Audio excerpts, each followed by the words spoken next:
On the march, the empire's on the run. Alex Jones and the GCN Radio Network.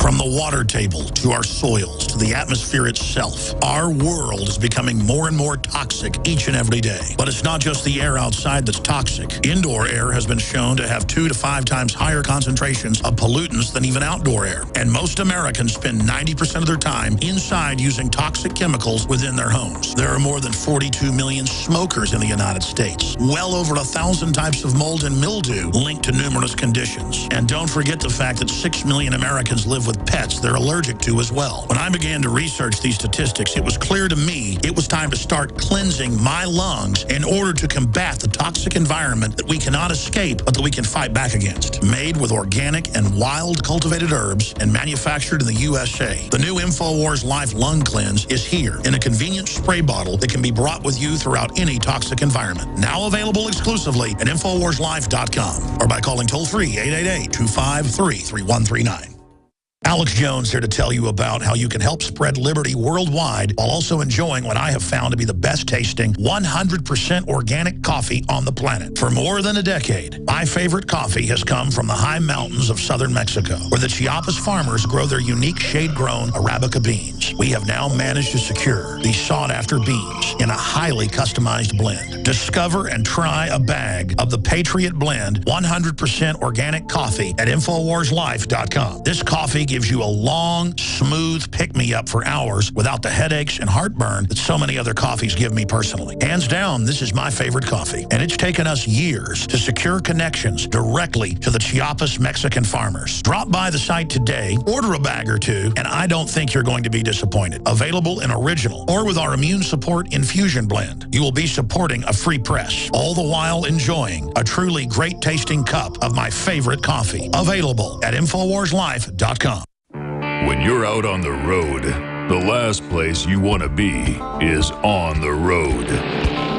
But if the unfortunate happens, you'll be glad you were wearing diamond gussets. There's a place down in Tennessee where they make blue diamond gusset jeans.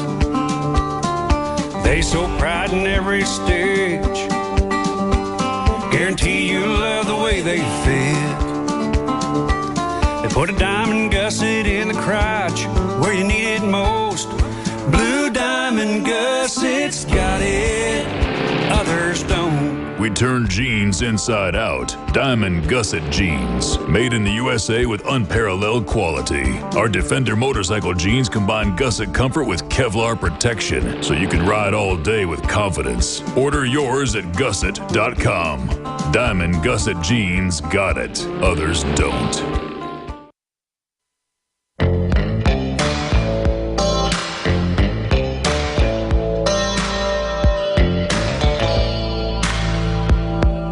Defending the Republic from enemies, foreign and domestic. It's Alex Jones. Well, I've got to say it. There are not a lot of originals out there in political talk radio. The main pack kind of follows one mainline Republican view. But I've got to say, trailblazing in the last 20 years are Michael Savage and Alex Jones. Michael Savage was a lot bigger than I was before this show became the phenomenon it is right now. And I, quite frankly, I was just talking to him about this during the break. I'm not in competition with him. He's not in competition with me. Kind of like he works with WorldNet Daily. I plug them every day. Or Drudge or anybody else. I just want to have a free country. I don't want to see a civil war. I've got a ranch in East Texas we've had since 1829 that we got Mexican land grant on. I just want to live in a free country and raise my 3 children, just like Michael Savage has kids and grandkids. I mean, there comes a time when you just can't go along with the system. Now, Michael and I can clearly say I've never done that, but all these other talk show hosts and all these other Republicans and Democrats and people, what Michael was just saying about something like Ebola, doesn't care what color you are or where you're from or what your sexual preference is or what race you are. The government's gone insane. Now, their plan is wreck the country like old-fashioned wreckers and go loot the ship. But most folks won't know what a wrecker is. It's not something that comes and picks your car up when it's parked in the wrong space. But that's the vulture mentality of the political class. Look at this News story right here out of KIRO-TV. CDC not taking extra Ebola precautions at SeaTac Airport. They are flying in dozens of people every few weeks. It's over 25 people that have Ebola. Someone they brought into Spain has now spread Ebola at the hospital, and people are getting it. The Ebola patient in Dallas died. They didn't even quarantine the family for days. They didn't clean the ambulance for days. They are violating the default positions. Now, that's a civil war against America. When France and England and Saudi Arabia have banned flights a month and a half ago, we don't ban them. The CDC comes out and says banning them would make it worse. That's like saying, you know, winning the lottery would make you lose money. It's just total asinine. 2 + 2 = 5. Stop the coming civil war. My Savage Truth, Michael Savage, the new book, available now in bookstores and, of course, on Amazon and at WorldNet Daily and everywhere else, michaelsavage.com. And I don't have stock in the book, folks. This is what I've been hammering. He hits a lot of angles I don't hits a lot of the angles we do. This is great to give people out there and say, hey, love your kids? Now's the time. And I want to get specifically into where he sees the Civil War going if we don't stop it, things we can do to turn this around. But Dr. Savage, you were starting to get into the epidemiology of this clearly mutated, incubating 21 days, able to spread longer. You've got multiple degrees in medical anthropology, so the history of diseases and their spread, degrees in nutrition sciences, degrees in medical botany, which is a medical degree. For people to understand, you're a key expert to speak on Ebola, break down Ebola, and then expand how you see things unfolding. You envisioned it decades ago. You've been very accurate with the lay of the land, totally open borders, open treason, 10 ISIS fighters crossing the border. Congressman Hunter learned from Homeland Security. Total stand down. I want the big picture, what you think the criminals at Pennsylvania Avenue are planning. But first, Ebola. Well, I called him President Obola 2 weeks ago. I thought that cute little phrase might stick. I'm glad to see the Ebola bumper stickers in L.A. with the O in the middle, but that's not going to get us where we want to go. This is going to be possibly the lifesaver for America. There's a clamoring coming up from the people. They're screaming, what the hell are they doing? When I saw that Friedkin from CDC speaking, saying, don't worry, we're in control, I was screaming. I know where Friedkin came from. I know who put him in. Here's the part that kills me. Not one person in the medical establishment is speaking out about Ebola in the proper manner, nor about the ED68 virus from Central America, which is now raging through our schools. Think about this, Alex. You would think that several doctors, MPH, epidemiologists, docs, would say, wait a minute, we know where the virus comes from with the ED68. It's endemic in Central America. We can prove it. Just look at the DNA of the virus.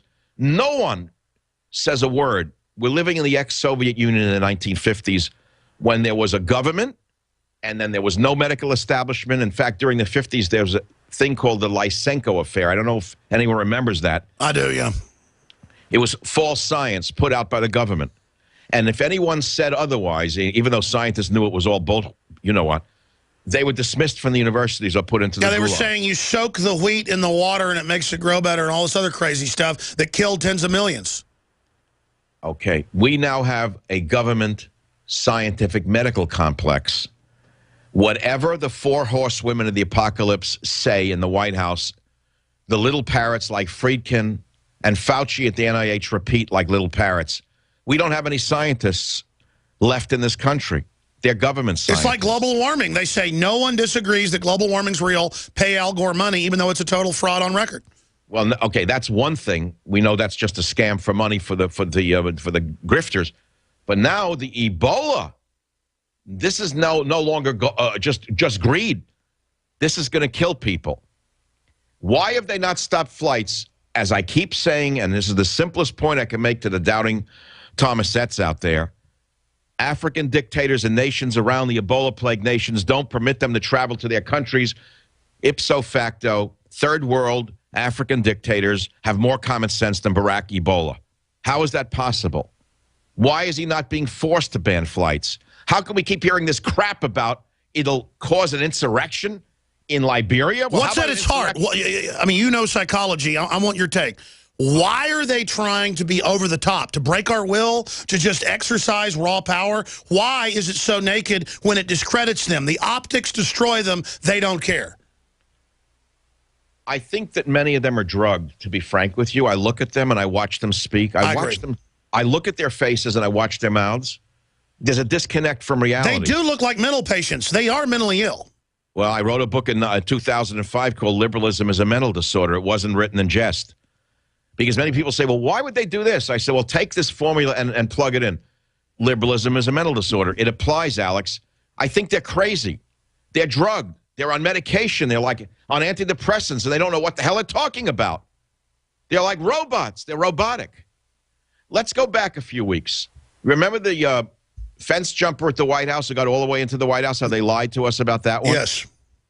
What was that, Alex? I'm sure you covered it in detail. It was how is that related to what we're talking about, if at all, Alex? What was that? What's your take on it? I'm sorry. I think that there was an attempt by elements within this government to send the warning into the White House.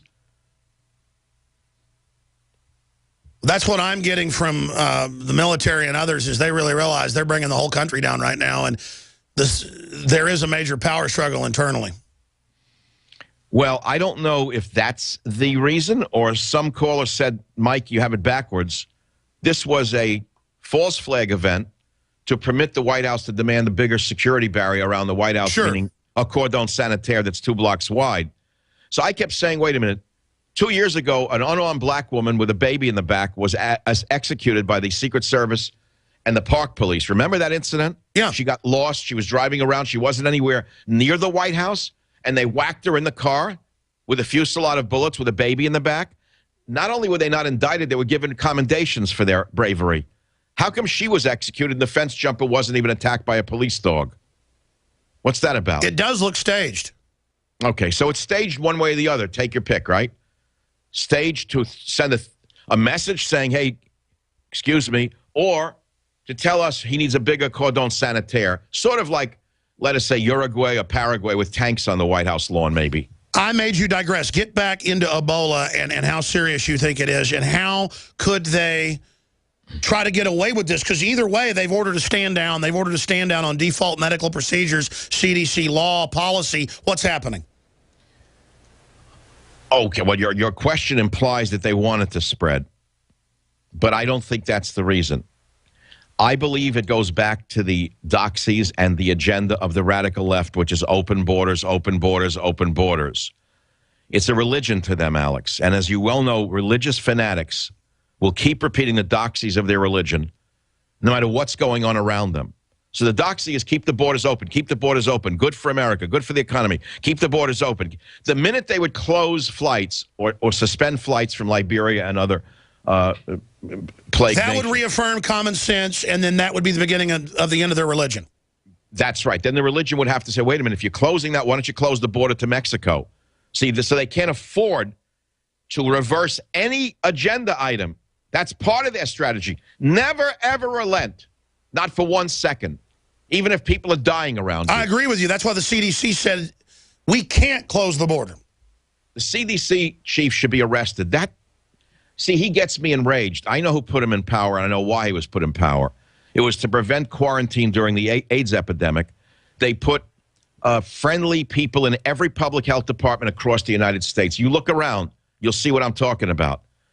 And that was to prevent quarantine during the early days of the AIDS epidemic. And they've never, ever changed their protocols on any disease. And now we have Ebola coming in, which is far more devastating than AIDS in terms of it kills quicker, okay? Let's be clear. And yet there's nothing be put in place here. And Obama gives speeches that everything's in charge. We know what we're doing. We got medical care. Nonsense. But this is just the beginning. Alec, they sent 3,000 to 5,000 troops to Africa. Now, why would they knowingly put our men and women at risk? And the military brass said it won't even do anything. It's just, it's like sponges to go soak up Ebola. Take a look at the military brass. He purged all those in the military who might have stood up to him. So now you've got yes men who look like ushers in a movie theater. I mean, don't they? They do. I mean, what I love most is this clown Panetta who decimated the military, was one of the worst hatchet men in the history of the U.S. military, the worst man for national security ever, now is putting out a book, Making Believe.